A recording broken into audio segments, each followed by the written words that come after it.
Y voy a comenzar con Claudia Hernández, abogada y máster en abogacía digital y nuevas tecnologías de la Universidad de Salamanca, con experiencia en procedimientos administrativos relacionados a inversión, analista de políticas públicas en Centroamérica, en Global Financial Integrity, sobre los riesgos en la adopción cripto en la región centroamericana, experta en prevención del lavado de activos,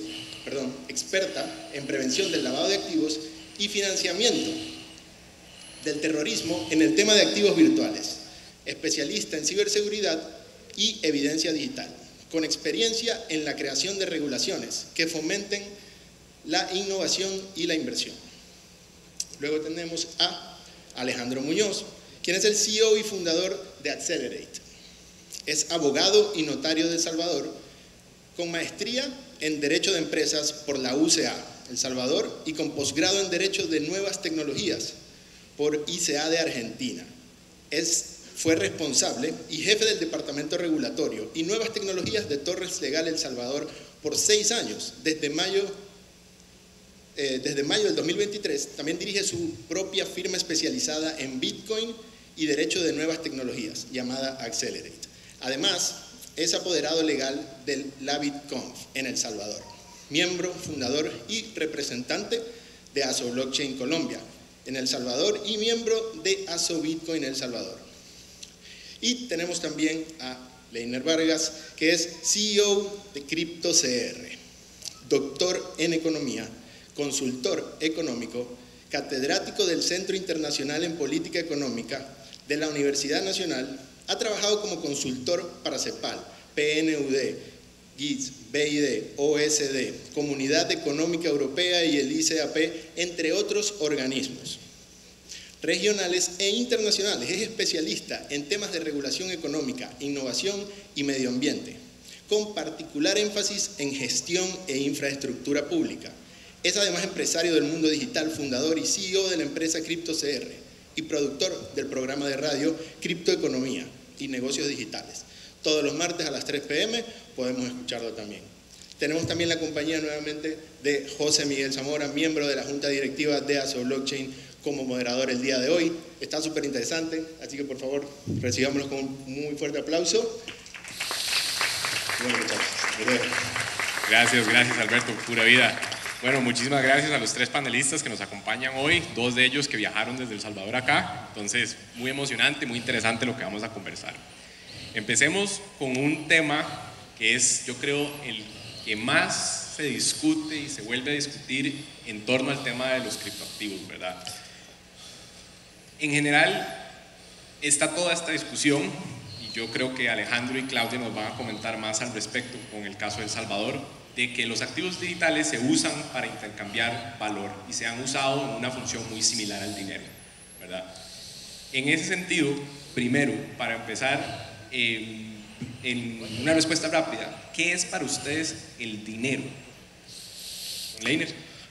Sí, bueno, primero agradecerle la invitación y de verdad un gusto como asociado además a Blockchain a Costa Rica. Es un placer estar acá con ustedes.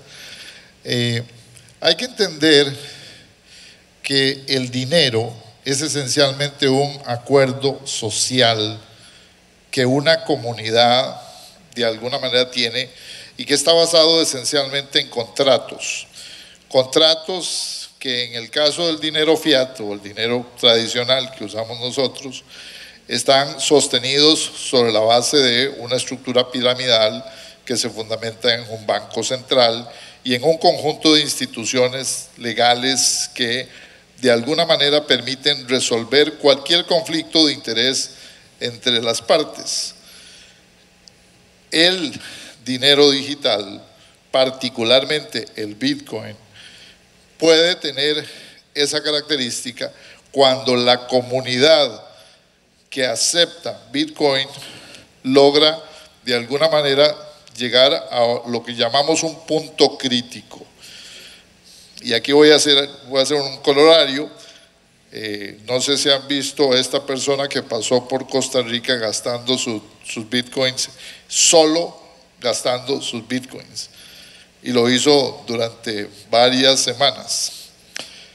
Cuando eso se generaliza independientemente de que lo aceptemos o no, ya ese Bitcoin, esa moneda digital, se ha convertido en dinero, porque es el arreglo social el que le permite a esa persona intercambiar sus bitcoins, no la legalidad del sistema.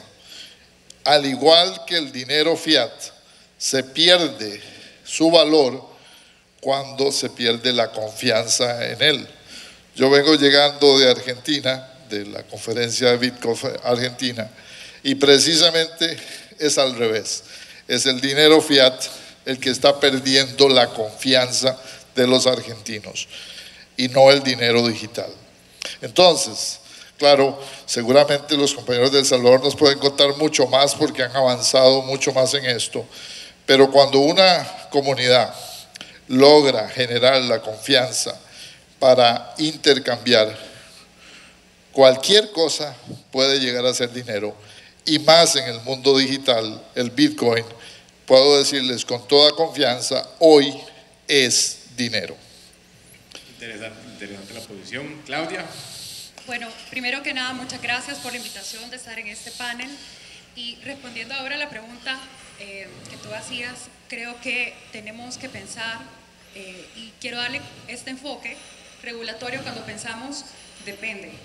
Es decir, si efectivamente, como hemos visto, que han avanzado las diferentes formas de dinero a través de la historia, digamos, antes se pagaban con otro tipo de monedas, digamos, hablo muy particular de la zona centroamericana, me voy a El Salvador, pagamos con una moneda, no con una moneda, pero con una semilla, y entonces se hacía ese intercambio y era aceptado por la comunidad.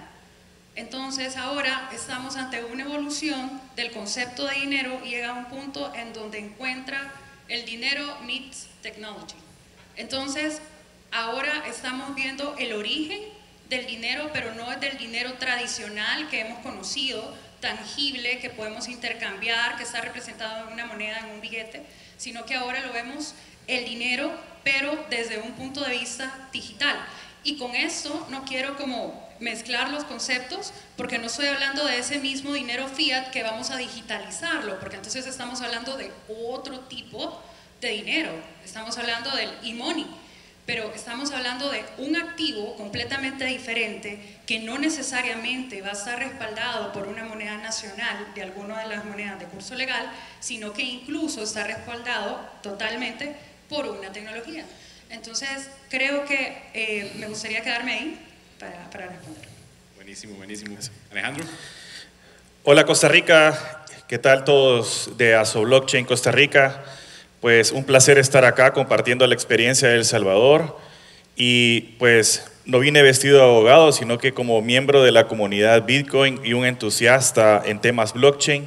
Y hablando del dinero, pues como dice Claudia, la historia ha dicho pues que en lugar de hacer un trueque de que alguien necesitaba un pescado y alguien tenía un conejo y tenía que cambiar o cruzar bastante fronteras o distancia para poder hacer ese trueque, pues dijeron, no, ¿sabes qué? Vamos a darle a esto un valor, y pasamos por semillas, pasamos por el oro, pasamos por distintas cosas, hasta decir, bueno, este papel que puede ser el mismo valor de, pues el mismo papel, por ejemplo, un billete de $100 que un bolívar, pero sabemos que la confianza y lo que de verdad le da valor, pues es la confianza del gobierno o diversos factores económicos. Pero creo que en cuanto a Bitcoin, como lo ideó Satoshi Nakamoto, como un electronic cash, al ver esa necesidad de que en Internet, pues actualmente existe el e-money, existen saldos bancarios que pueden ser y pagar uno en cualquier parte del mundo con su cuenta bancaria y su tarjeta de crédito. Pero ¿qué es lo que sucede? Que Bitcoin como electronic cash está respaldado en algo bastante avanzado, y es la blockchain, lo cual permite que esas anotaciones sean de mayor confianza y que no dependan de un centralizado para pues la adopción, emisión y circulación de los mismos. Porque ¿qué sucede? Cuando hackean un banco, hackean otras instituciones, pues esos saldos se pierden. En cambio en Bitcoin independientemente de que todas esas instituciones alrededor de tecnología blockchain puedan ser hackeadas, Bitcoin por el momento sigue resultando ser esa idea que está revolucionando y pues que en El Salvador es una moneda, es la única moneda de curso legal. Las demás criptomonedas son catalogados como activos digitales y tienen otra regulación, pero Bitcoin, al ser moneda de curso legal, tiene poder adquisitivo y poder ilimitado. ¿Qué quiere decir? Que si uno acepta, pues puedo agarrar dólares y puedo agarrar Bitcoin y puedo cambiarlos, y eso no significa que estoy haciendo un intercambio de divisas internacionales de ninguna manera. Y tampoco se paga impuestos por hacer transacciones en Bitcoin, como podría ser problemas en otros países que dicen, usted movió Bitcoin por acá y después lo sacó en el banco, obtuvo alguna ganancia. No, como es dinero, es como que entre nosotros estemos pagando la cuenta de un restaurante y yo le digo, no, yo voy a pagar ahorita y demás ellos me pasen Bitcoin, ¿sí? Es como que estemos poniendo cash. Por esa transacción no tengo que pagar impuestos porque es algo que está circulando. Y en la medida, pues, la experiencia de El Salvador es que se va a ir fomentando con la adopción como una moneda de curso legal.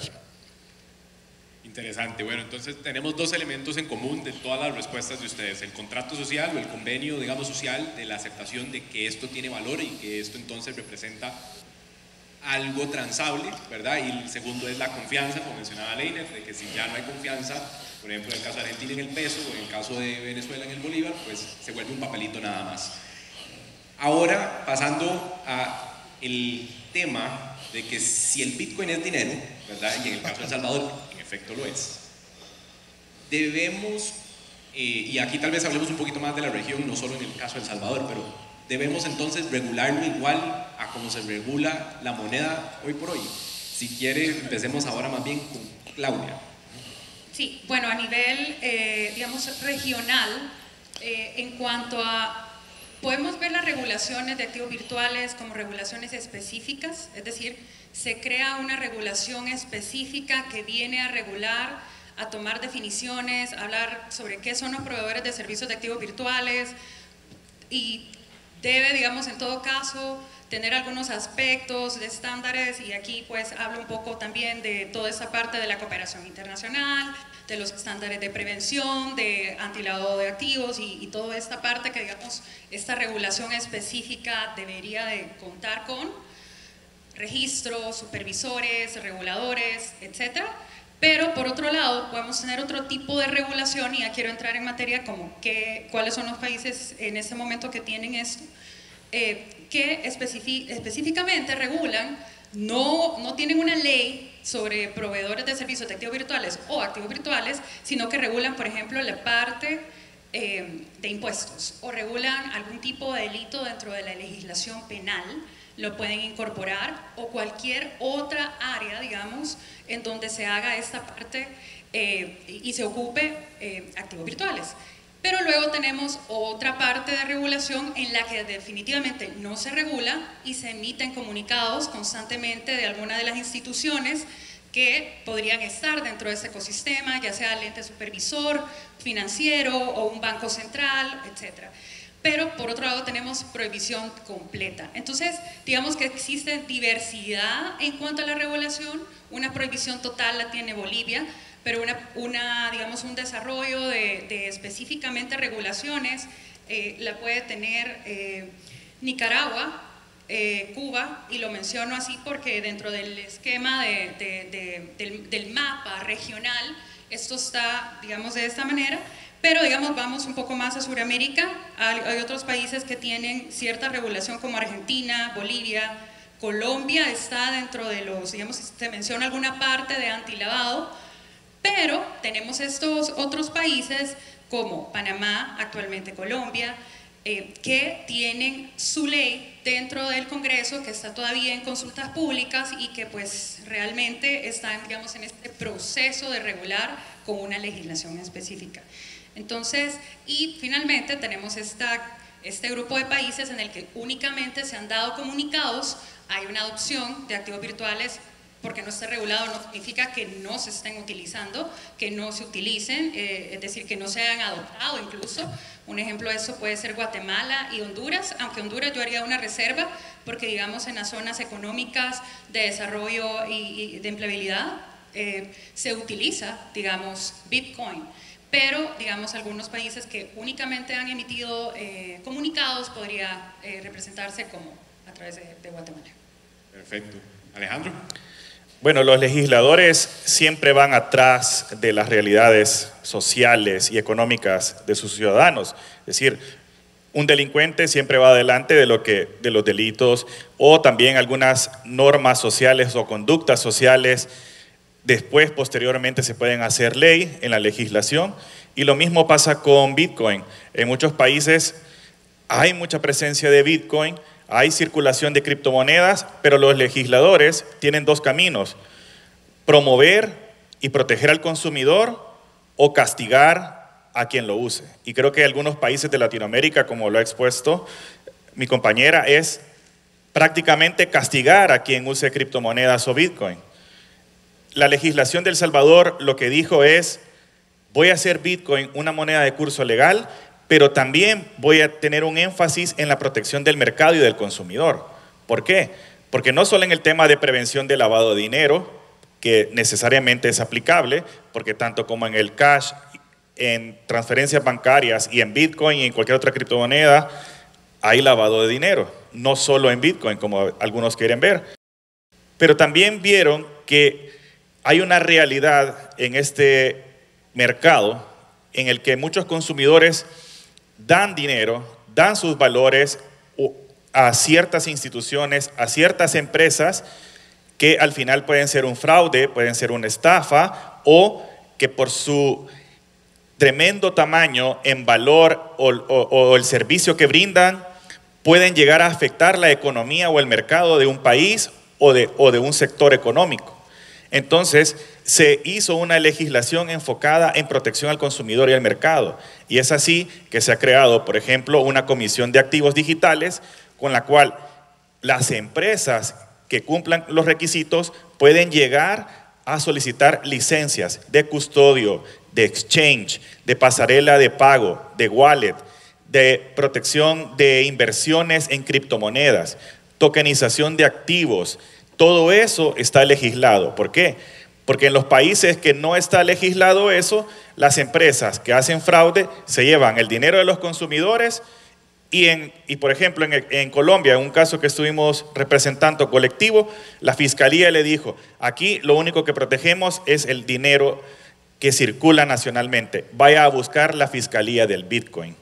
¿Sí? Entonces, es así que la regulación que yo veo es un enfoque que tenemos que seguir de proteger a nosotros que somos entusiastas de esto, y así pues una invitación que a su blockchain sigamos haciendo esa búsqueda, ese intento para que los legisladores entiendan que aquí este pequeño porcentaje de costarricenses son una muestra de que todos en Centroamérica queremos una nueva manera de pues convivir con Bitcoin, con algo que viene del futuro, que va hacia el futuro. Y pues esa sería como el enfoque. Y yo creo que para terminar es esa parte de que también dicen las empresas: tengo una alta regulación, pero ¿qué tengo a cambio? Pues ahí va el tema de los incentivos fiscales. En El Salvador, las empresas de desarrollo tecnológico pueden tener hasta 15 años sin pagar impuestos sobre la renta, impuestos a las ganancias municipales, y etcétera, y otros beneficios. Eso hace que El Salvador, pues ahorita está despuntando en el sector tecnológico, y pues vienen las empresas y se protege el mercado. Interesante, muchas gracias por ese aporte que nos diste, digamos, de esa visión de también lo que sí está pasando activamente en la región. Tal vez para complementar algo que mencionaba Claudia, en Costa Rica sí hay 2 proyectos de ley presentados, uno que lo presentó el CONACYT, que es con respecto al tema de prevención de legitimación de capitales específicamente, que está, digamos, un poco dormido porque se presentó en el 2021 y ha tenido poco avance, y el otro que sí es la ley de mercado de criptoactivos, que se presentó el año pasado por medio de una iniciativa de uno de los partidos políticos que ingresó al Congreso el año pasado, que ahorita lo que se está trabajando es un texto sustitutivo para hacerle respuesta y frente a varios de los comentarios que se recibieron. Pero volviendo a vos, Leiner, y sabiendo de ese contexto que tenemos esos dos proyectos de ley, ninguno de los cuales trata a los criptoactivos como dinero, ¿cuál es tu posición, digamos, de si deberíamos o no regularlo en ese sentido? Tal vez hay que distinguir dos cosas. ¿Por qué el Bitcoin no requiere un banco central? Básicamente porque el Bitcoin tiene un contrato inteligente diseñado por el paper blanco de Satoshi Nakamoto que define las reglas de la emisión descentralizadamente.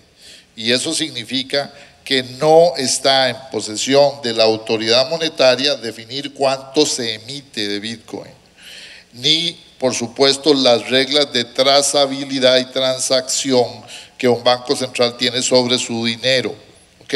Entonces hay que entender ese modelo descentralizado para decir, lo primero es, olvídese de una moneda en control de un ente central. Y eso es lo que la comunidad Bitcoin en todo el mundo está valorando hoy ante la pérdida de valor del dólar en Estados Unidos, la pérdida de valor del peso en Argentina, la pérdida de valor del bolívar en Venezuela, la posible pérdida de valor de cualquier moneda regida por una autoridad central que ante cualquier evento económico se puede dedicar a emitir dinero. Por eso hay que entender que la regulación basada en lo tradicional del mercado financiero no funciona para el Bitcoin. Ahora, la regulación del ecosistema de entidades que transan con el dinero digital sí corresponde. Por un lado, por el tema de la seguridad de que no hay narcoactividad o que no hay lavado de dinero, los KYC de las instituciones tienen que depurarse en esa dirección. Y por otro lado, porque hay que proteger al consumidor, ¿verdad?, sobre todo de un proceso de cambio que en El Salvador por lo menos hicieron muy bien. Yo tengo en este momento un estudiante doctoral que va a presentar una tesis ahora en los primeros días de diciembre, salvadoreño, en donde claramente hicieron una plataforma que les permite moverse entre el dinero fiat y el dinero digital de forma flexible, que es el monedero Chivo. Y esa plataforma permite la transición entre el mundo del dinero digital y el mundo del dinero fiat, como lo está haciendo Jungle con su monedero y otras tantas aplicaciones que, bueno, les puedo contar de la experiencia de Argentina para intercambiar, digamos, entre el mundo fiat y el mundo digital. Pero hay que entender algo bien importante. Ese proceso de transición va a tardar varios años. Y en esa transición, la llegada de la Web3 nos va a dar un empuje enorme a las personas, a las empresas, a las organizaciones y a los países que sean más flexibles en relación con la introducción del dinero digital. Y aquellos que se queden metiendo la cabeza en el suelo como el avestruz, van a tener muchísimo menos posibilidad de avanzar en todas estas nuevas formas de negocios digitales. Entonces, la regulación del mundo, claro que debe haber regulación, pero no está en la estructura, en el corazón del sistema. Y el Bitcoin, nos guste o le guste al Banco Central, nos guste o le guste a la SUGEF, nos guste o le guste a los diputados del gobierno de la República, del Parlamento, seguirá siendo dinero en el tanto y cuanto ustedes tomen una billetera digital, quieran comprar algo y alguien les acepte el intercambio. Es una función social que ya no estamos en el 2015, que se podía haber tapado con alguna regulación sobre la blockchain. La blockchain es completamente descentralizada, está en todo el planeta, en cientos de miles de computadoras, y esa blockchain la podemos apagar en Bolivia, como ha intentado el gobierno de Bolivia, y bueno, con una diputada boliviana intercambiamos Bitcoin en Argentina para demostrarle al gobierno de Bolivia que no es posible cambiar las cosas con un marco legal en el enfoque tradicional. ¿De acuerdo? Muy bien, nos quedan unos 5 minutos, entonces así, bien rápido. ¿Qué les gustaría ver? Ya, digamos, hablamos de un poco que el dinero, si se debería regular de la misma manera que el dinero, este tema, pero ahora hagamos estilo wishlist. ¿Qué les gustaría ver específicamente en el tema de regulación, ya sea de Bitcoin como tal o de los demás criptoactivos, y hacemos esa separación porque así lo hemos manejado ahorita en el panel, no hay aquí ningún tipo de discriminación? Alejandro, vamos primero con vos. Bueno, creo que la legislación tiene que resolver las necesidades de la gente y poner las reglas claras del juego. Es así que, por ejemplo, en el tema de remesas en El Salvador, ha empezado a solucionar, pues, por los pagos de SWIFT que se hacían o por los pagos de la comisión de la remesadora. Entonces, en El Salvador, por ejemplo, el stablecoin no tiene una incidencia, tener USDT, porque prácticamente son dólares digitales. Pero imagínense que en la región, Venezuela, Argentina, hubiera una legislación de los stablecoins. Ellos pudieran mantenerse, poder ahorrar y hacerle frente a la inflación que tienen. Entonces, yo siento que cada país tiene que ver cuáles son sus necesidades, cuáles son sus pros y sus contras, y legislar en esa razón. Es así que nuestra experiencia en El Salvador, el Bitcoin no funciona para el tema de remesas, ha sido un tema de atracción del turismo, un tema también de promover el país. Entonces yo creo que esto de Bitcoin se tiene que aprovechar no solo en el valor transaccional como tal, sino que esa revolución que puede causar en los sectores. Así vemos que hacia dónde iría la regulación. Yo tampoco estoy de acuerdo con la centralización de las criptomonedas, porque al final vamos a terminar en la emisión de tokens centralizados, y lo peor de todo, que la identidad digital, la protección de datos quedaría por el suelo, porque el gobierno podría saber con quién estamos gastando nuestro dinero y qué transacciones tenemos. Entonces es ahí que la privacidad se ve vulnerada. Entonces esa es mi posición en cuanto a así, y que cada país, por ejemplo Costa Rica, ustedes como ticos tienen que saber por qué necesitan Bitcoin, por qué necesitan legislación, por ejemplo, de algunas empresas que puedan estar haciendo fraude o estafa. Entonces ahí es donde podríamos enfocarnos. Y pues agradecerles la presencia de todos y podernos escuchado en esta experiencia de mi parte. Y así que, como dicen ustedes, pura vida. Bueno, ya se despidió, pero no han contestado los otros dos. Leiner, bien rápido. Muy rápido. Yo diría que primero hay que separar Bitcoin del resto de las altcoins. Hay que regular el Bitcoin de manera diferente. Segundo, hay que desregular todo lo que son las plataformas que emiten NFTs en toda el componente, digamos, clásico. Los artistas y toda la gente que está metida en ese mundo requiere una mayor flexibilidad. Eso no es dinero. Los NFTs son no fungibles, son irrepetibles, son certificados digitales, y eso puede tener una inscripción muy rápida en el Ministerio de Economía y no necesitar ni siquiera ir a ninguna superintendencia de valores ni nada de ese tipo. Y en el caso de las altcoins, son proyectos de inversión, son básicamente, digamos, monedas que reflejan modelos de negocio, pero no están pensando en sustituir el dinero. Así que me parece que eso tiene que ir a una cajita separada, aparte, y sobre todo quienes emiten esos proyectos deberían de reportarle a la Superintendencia de Valores, que es donde debe de estar ese tema, y no necesariamente en las autoridades del Banco Central per se. Y finalmente yo quisiera pensar que ojalá algún día tengamos el reconocimiento de lo que ya hoy es un hecho, y es del activo digital Bitcoin. Y repito, Bitcoin, es el Bitcoin, es la moneda en un bit, a diferencia de la moneda en un papel.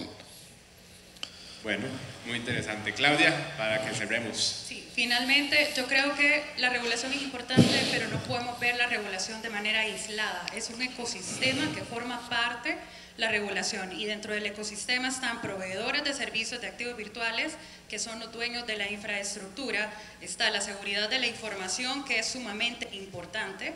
Tenemos casos de billeteras en El Salvador en donde ya hay un caso en donde se ha vulnerado la plataforma y está ahorita en un litigio por una demanda colectiva. Pero dentro de ese ecosistema también es importante la tecnología que hay detrás. ¿Dónde está la brecha digital? ¿Cuál es la tecnología que vamos a utilizar? La infraestructura, las billeteras, aquí hablo también de minería, y ahí, dentro de ese ecosistema, las regulaciones, las instituciones dentro del sector público que van a supervisar, que van a hacer el registro, que van a otorgar licencias, las políticas públicas en torno a fintech, pero enfocadas a activos virtuales, los programas de prevención de activos de antilavado de activos, y entre otros temas, pero un tema súper importante que pienso es la educación sobre activos virtuales. De nada sirve tener una regulación excelente y tener la mejor regulación del mundo y luego intentar adoptar activos virtuales si no se enseña sobre tecnologías. Las tecnologías, pues, que hace 30 años no ocupábamos, ahora la ocupamos. Entonces realmente somos quienes estamos creando la infraestructura para que ahora los niños, las niñas que tienen 6 años, el día de mañana sea de una manera completamente natural ocupar los activos virtuales. Perfecto, muchas gracias. Entonces ahora sí podemos abrir el espacio para preguntas del público. Si hay alguien que quiera hacerle alguna pregunta a los miembros del panel, nada más levanta la mano. Gracias, ahí van. Me pareció muy interesante eso de los impuestos, pero en mi mentalidad en este momento que nosotros no estamos utilizando a ese punto como lo está haciendo El Salvador las criptomonedas, ¿cómo hacen con la liquidación de impuestos? No, o sea, ¿quién paga impuestos y cómo se financian los servicios públicos ante esos beneficios? Si solo esa es la manera que están utilizando, ¿cómo funciona el sistema? Bueno, el tema de los impuestos, todo incentivo, pues es un sector nada más. Y algunos dirían, bueno, ¿por qué otros sectores sí pagan y por qué este? Pero es fomentar la atracción de estas empresas y pues que generen empleo, que generen un know-how, que quizás Costa Rica tuvo una buena experiencia con las empresas tecnológicas que fueron despuntando acá y que pues ahora hay muchísimos profesionales que pueden ganar mucho más dinero y que tuvieron experiencia en estas empresas domiciliadas en Costa Rica. Creo que la idea es eso, atraer más empresas que le enseñen a los salvadoreños cosas nuevas, que se instalen ahí, generen empleo, también genera turismo y no es solo un eje, porque si se dice que van a recaudar impuestos solo de las empresas, creo que un país no va a salir adelante, tiene que ser bien macro, ¿verdad? Entonces, ese es un atractivo, pero sí, las empresas de tecnología que hagan desarrollos en El Salvador, pues no van a pagar esos impuestos por 15 años, ya es ley de la República y muchas empresas como Google están aplicando. Muchas gracias. Y una pregunta para don Leiner. Ciertamente se están utilizando, ¿verdad?, en el contrato social este tipo de monedas, pero una diferencia con los sistemas como el Banco Central es que se supone que hacen un respaldo para las monedas que emiten, se supone, por lo menos yo en principios básicos de economía eso fue lo que llevé. Entonces, ¿cómo se puede garantizar que esas monedas van a estar respaldadas y que no va a existir una altísima volatilidad que deje a las personas sin nada y sin ningún respaldo si no hay una regulación a este respecto, ¿verdad? Si nada más se permite que se utilicen las monedas sin ningún sistema de banco central? Yo sé que para eso están las stablecoins, pero en su parecer, ¿cómo se tendría que regular? ¿O no se tendría que regular? Que la pregunta parte de si se puede regular el Bitcoin como estructura económica, como contrato inteligente escrito en una blockchain. Es imposible, digamos, alterar la dinámica, por ejemplo, de lo que vamos a tener ahora en abril próximo, que es el halving, que reduce a la mitad la emisión producto de la reducción de las comisiones de minado. Cuando entendemos todo el proceso del Bitcoin, sabemos que la estructura, la lógica interna no se puede tocar, ¿ok? Se puede tocar los costos de transacción a través, por ejemplo, de las redes Lightning, se puede reducir los costos de transferir un Bitcoin a otro. Yo separaría las altcoins porque las altcoins son esencialmente proyectos de inversión, modelos de negocio en los cuales usted invierte en esa moneda como una expectativa de inversión. El Bitcoin es distinto, la naturaleza del Bitcoin es distinta.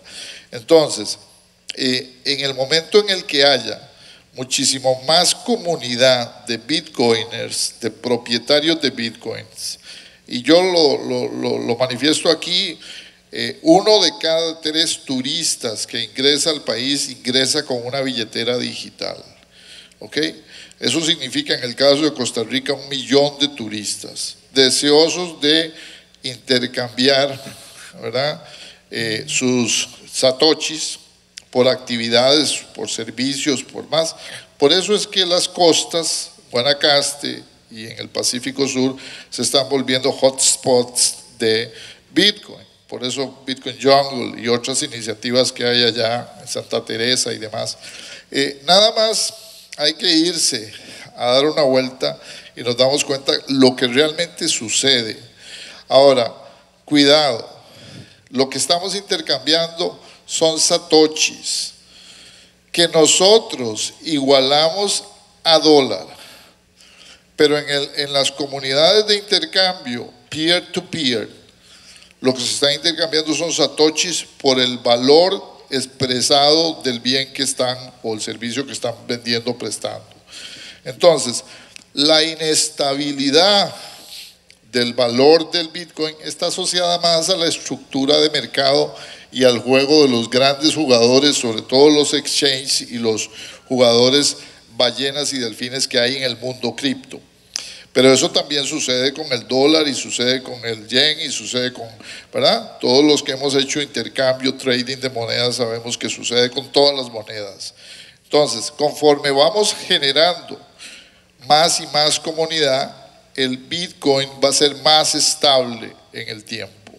Es más, va a llegar a ser, voy a decir una reflexión de juicio de valor para que no lo tomen, va a llegar a ser la moneda más estable de todas las monedas del planeta, porque no va a estar regida por la regla de emisión de una autoridad central y porque la dinámica de aceptabilidad desde que nació en el 2008 a hoy se ha incrementado de manera permanente.